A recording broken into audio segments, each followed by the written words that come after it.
Lalu rekan-rekan, kita akan menjelaskan tentang beberapa hal yang terkait dengan lingkungan belajar yang kaya teknologi.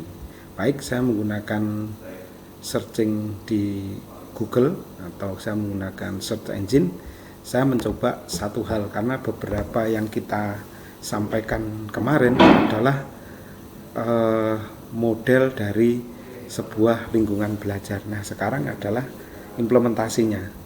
Implementasi yang paling kelihatan adalah implementasi dari kegiatan pengkayaan teknologi di lingkungan belajar.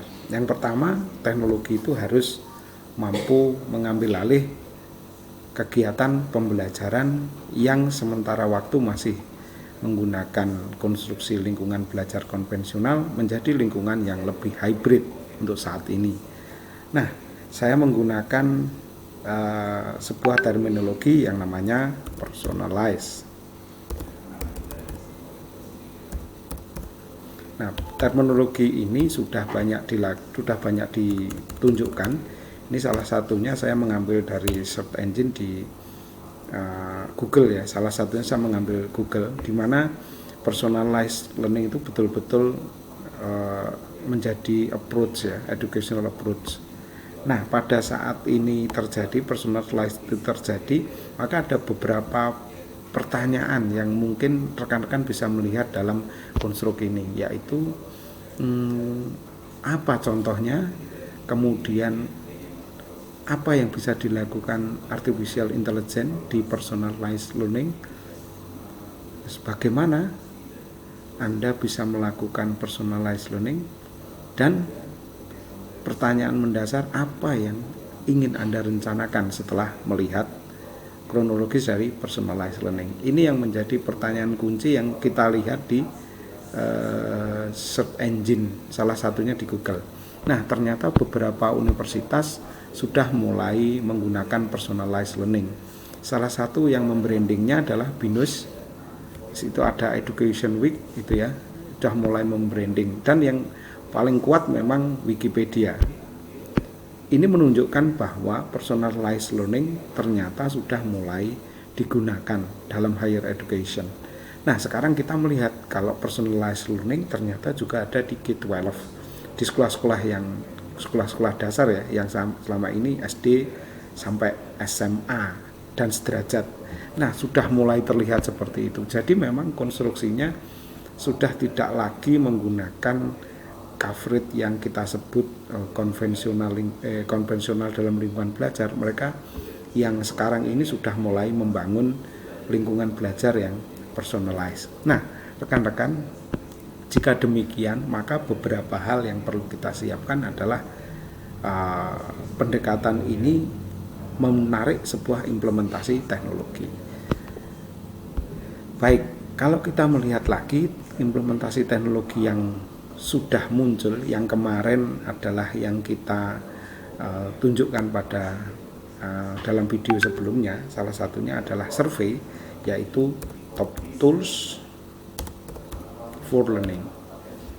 Di dalam Top Tools for Learning ini ternyata disediakan banyak sekali teknologi yang mungkin bisa kita adopsi untuk kegiatan pembelajaran. Tentunya ada beberapa hal yang menjadi kunci dari kegiatan ini adalah SDM. Kita tidak bisa memungkiri bahwa operator untuk software ini tentunya harus dikuasai, harus menguasai keseluruhan software yang ingin digunakan.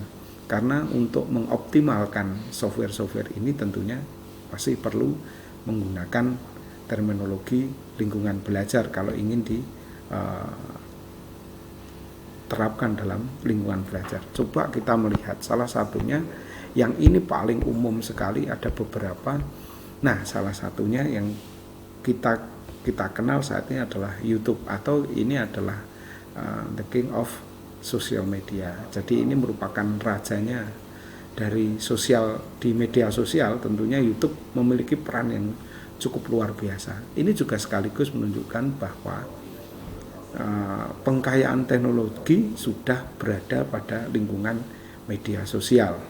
Artinya tidak ada lagi yang namanya tembok atau yang kita sebut sebagai barrier dalam pembelajaran. Hampir semua teknologi sudah mencakup keseluruhan objek, sehingga objek-objek itu tidak bisa lagi dibatasi oleh barrier-barrier.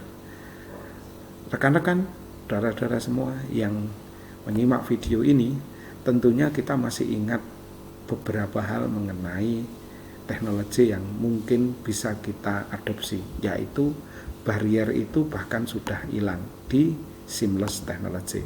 Kita gali sekarang. Seamless technology. Nah, ini sudah banyak lagi yang sudah digunakan oleh setiap orang itu pada saat berkolaborasi dan lain sebagainya. Teknologi yang sifatnya seamless itu menutup atau menghilangkan border, atau kita sebut dengan teknologi borderless. Rekan-rekan, ini sudah banyak digunakan. Ini bahkan saya menggunakannya dalam terminologi seamless technology, itu sudah muncul di deskripsi mata kuliah salah satu jurusan, dan kebetulan jurusannya adalah teknologi pendidikan. Ini berada di Universitas Negeri Malang. Anda bisa melihat itu ada di Sipejar UMACID. Dalam search engine yang dilakukan itu, Universitas Negeri Malang menjadi leading dalam pick rank-nya.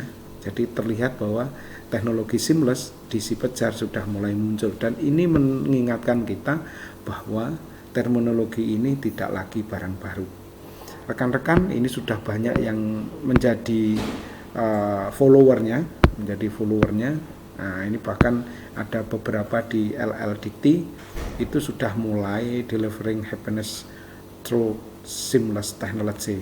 Ini sudah mulai banyak sekali, dan juga di jurnal-jurnal yang pendidikan seperti jurnal UNESA dan sebagainya. Jadi ini membuktikan bahwa selain yang namanya personalized learning, mereka menggunakan teknologi-teknologi yang sifatnya adalah borderless. Artinya sudah tidak lagi barrier-barrier yang menghalangi, sehingga inilah masa depan kita dengan teknologi yang dikayakan dalam lingkungan belajar tanpa batas. Saya kira ini menjadi kajian kita untuk kita terus mendalami tentang lingkungan belajar yang kaya teknologi.